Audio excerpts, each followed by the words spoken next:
అధిక వడ్డీ ఆశ చూపి దాదాపు 100 మంది వద్ద 10 నుంచి 15 కోట్ల రూపాయలు తీసుకుని హోల్సేల్ వ్యాపారి పరారీ కావడం హైదరాబాద్ మీర్పేటలో కలకలం రేపింది.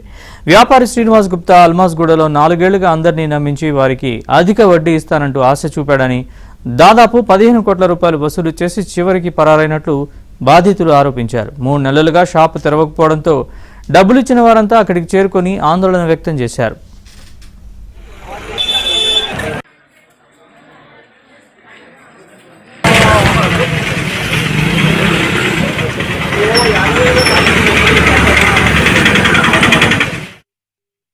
తమ వద్ద హోల్సేల్ గా సరుకులు కొనుగోలు చేస్తున్నట్లు నమ్మించడంతో అప్పులిచ్చామని, శ్రీనివాస్ గుప్తా ఇలా చేస్తాడని ఊహించలేదంటూ వ్యాపారులు ఆవేదన వ్యక్తం చేశారు.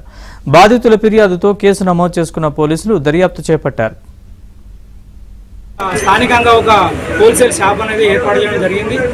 ఇక్కడ పెద్ద ఎత్తున దానిలో సామాన్ పెట్టి అక్కడ ఇక్కడ డబ్బులు తీసుకొచ్చి ఇక్కడ అక్కడ రొటేషన్ పెట్టి పెద్ద సామాన్లు ఇక్కడ హోల్సేల్ షాప్ రన్ చేస్తున్నట్టుగా ఒక సీన్ క్రియేట్ చేసి అందరి కూడా ఎవరైతే ఫైనాన్స్ చేస్తారో, ఎవరైతే చిట్టీలు మెయింటైన్ చేస్తారో అందరినీ టార్గెట్ చేసి మా వైసీ సంఘంలో కూడా మెంబర్గా జాయిన్ అయ్యి సంఘంలో కూడా ఎవరెవరు ఫైనాన్స్ ఇస్తున్నారు, ఎవరెవరు చిట్టీలు మెయింటైన్ చేస్తున్నారని అందరి దగ్గర కూడా ఒక రకమైనటువంటి ఫ్రెండ్షిప్ను క్రియేట్ చేసుకొని అందరితోటి కూడా ఒక డబ్బులు తీసుకోవడం ఇవ్వడం స్టార్ట్ చేసి మెల్లమెల్లిగా ₹1,00,000, ₹2,00,000 అనేది స్టార్ట్ చేసి తర్వాత 5 లక్షలు, 10 లక్షలు, 15 లక్షలు అట్లా పెద్ద మొత్తంలో డబ్బు అనేది తీసుకొని ఒక 4 సంవత్సరాల నుంచి స్థానికంగా అందరికీ కూడా నమ్మకాన్ని అనేది ఏర్పడిన తర్వాత అందరికీ కూడా మోసం చేసి గత నెల 5వ తారీఖున ఇక్కడ నుంచి ఎవరికి చెప్పపెట్టకుండా ఫ్యామిలీతో సహా పారిపోవడం జరిగింది.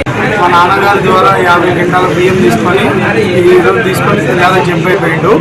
ఎవరికి చెప్పకుండా ప్లాన్గా తీసుకొని చేసేటట్టు అర్థమవుతుంది. తర్వాత ఎంక్వైరీ చేస్తుంటే ఇలా చేయడం ఎంతవరకు భావ్యము, ఇంకొకరికి జరగకుండా ఉండాలంటే తనకు తగిన శాస్త్ర